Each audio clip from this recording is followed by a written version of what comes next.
Hi guys, so in this video I wanted to share with you a food prep tip that I started a couple of years ago due to shoulder surgery. I wanted to make putting my morning smoothie together a simpler task for my husband because I wasn't able to use my arm for quite a while. So that's kind of how I started doing this, and ever since I've honestly been doing this because this saves me a lot of time and energy in the morning. In the mornings we're running around, we don't necessarily have a lot of time to be digging through our pantry and freezer and refrigerator just to have all the items that we need to put together a smoothie. So a lot of times you're just kind of like so discouraged by that you don't even do it. So this is a sure way that you're just gonna get into a routine of just putting your protein powder, your liquid of choice, and then you're done within like no more than really, it doesn't take me more than like 4 minutes, including the cleanup process, honestly. So let me show you how I do it, and it does include portion control as well, portion sizing.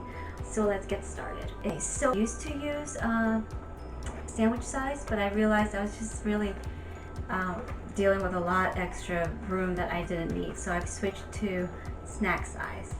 You also need a measure container. For me, this is actually 1 cup, and I slice up and add my fruit in here, so I know exactly how much fruit I'm adding in each smoothie. And in terms of portion, that's really up to you, however much you take each day. Remember, fruits do have quite a bit of sugar. It is natural sugar, but you want to be careful with certain fruits. So do some research on what fruits you think you need to stay away from, what fruits you think you should be consuming more of. That's really a personal thing. I have a cutting board and a little knife that I'm going to use to chop up my bananas, which I usually buy pretty green. I buy them green. I just grab bananas at the grocery store and I'll keep them for a few days until they're nice and spotted and soft enough, not too soft. I'm not trying to make banana bread here. But they're soft enough that I know if I let them go longer, they're going to actually become a lot sweeter, and I probably don't want that. So I always have to add this into my smoothie. That's just a personal preference. And one other thing I really enjoy adding is bee pollen. I get this at our local organic market here in Maryland. It's called Mom's Organic Market, and it's really considered a superfood.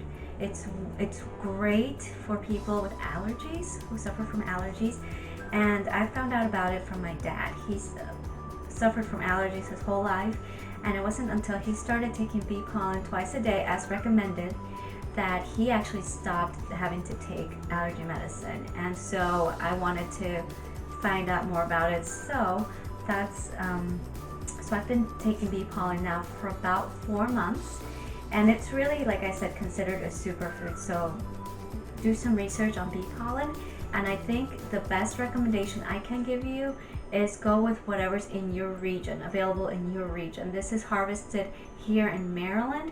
Therefore, the vegetation is, I'm familiar with it. I'm around it all the time. So I don't think that a bee pollen in Maryland is good for you if you are in Florida. So just do some research before you go adding anything that you are not familiar with. I'm just telling you what I use on a daily basis.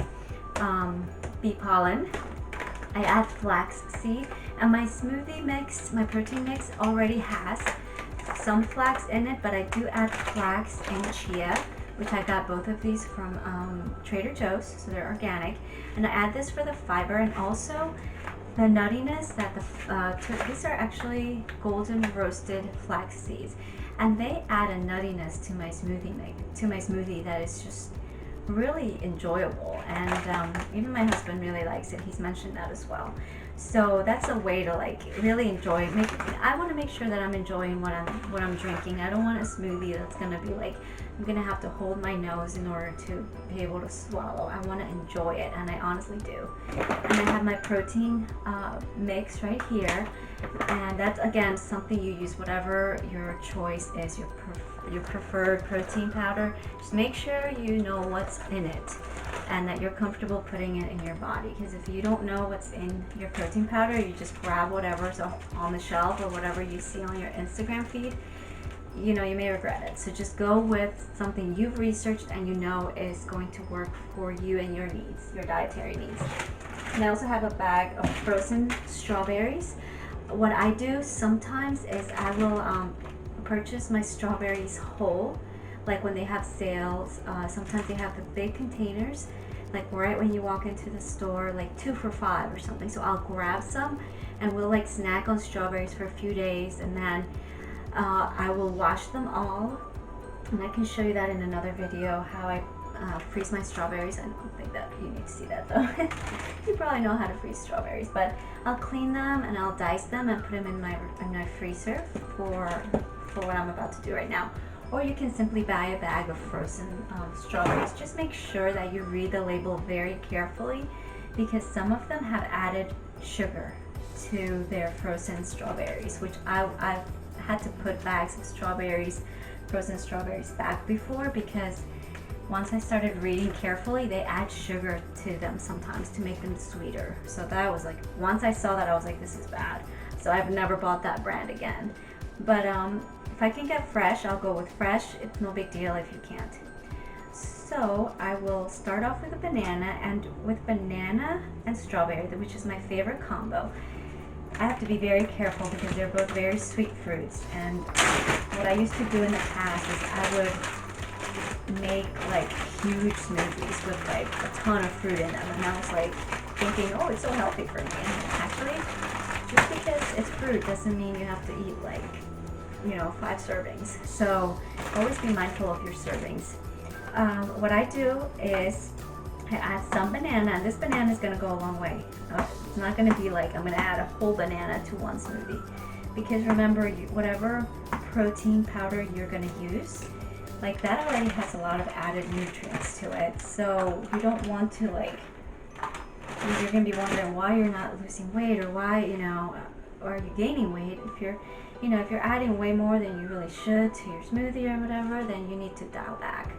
But this is always, you know, go with what works for you. I'm not going to give you health dietary recommendations.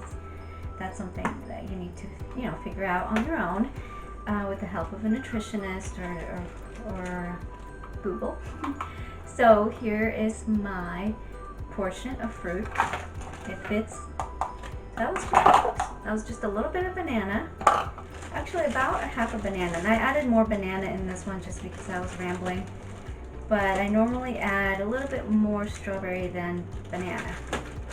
So there's my little fruit container right there, a little baggie. I will add a teaspoon. You're supposed to have half a teaspoon in the morning and another one around 3 p.m. So basically you need half a teaspoon of bee pollen. Well, I do, not you. Okay, my bee pollen. And I actually, you should try it sometime. It doesn't taste very good just with water, which you can do it. You can dilute it just with water. Here are my chia seeds, 1 teaspoon of chia seeds. But it really does add a little bit of the honey flavor to my smoothie. I mean, I don't add honey. I don't add any sweeteners to my smoothie, actually. I feel like with the fruit and the bee pollen, it's sweet enough for me. Here's my flax seed. Ta-da! My baggie. Sip the puppy up. Sip that puppy up. Ta-da! Now just make sure it's really sealed. What I do is I'm usually watching like YouTube videos or something on my tablet while I do this, and it takes me probably like 30 minutes to go through. Because when I run out of stuff, then I'm done. And then I have these, and then all I have to do in the morning, literally all I have to do in the morning, and you may not even have to pull your blender out of your cabinet. We do, because we don't have a lot of counter space. But I pull out my blender, throw some ice, I go into the freezer, grab ice, grab my baggie, dump it in, dump in a scoop of my protein powder, and I usually use like half a cup of orange juice and the rest water, or half a cup of coconut milk, the rest water, or half a cup of almond milk, the rest water, to make sure I'm not adding too much in terms of like liquid calories for myself. Again, this is a personal preference. And I will show you, I'm gonna go through all of these baggies, I'm gonna time myself and I'm gonna see how long it actually takes me to put all of these together, and I'll show you the end result. Hi guys, so I ended up running out of strawberries, and I have 7 baggies here. See, that's just the right amount of room for a cup of fruit, all the little things I like to add in it, which includes chia seeds, flax seeds, and bee pollen. I had 1 banana left over but decided to just leave it alone. And that took me, I timed myself, and the whole process of just putting all of these together took me 5 minutes. All I have to do is put all my supplies away, put the dishes in the dishwasher, and that's it.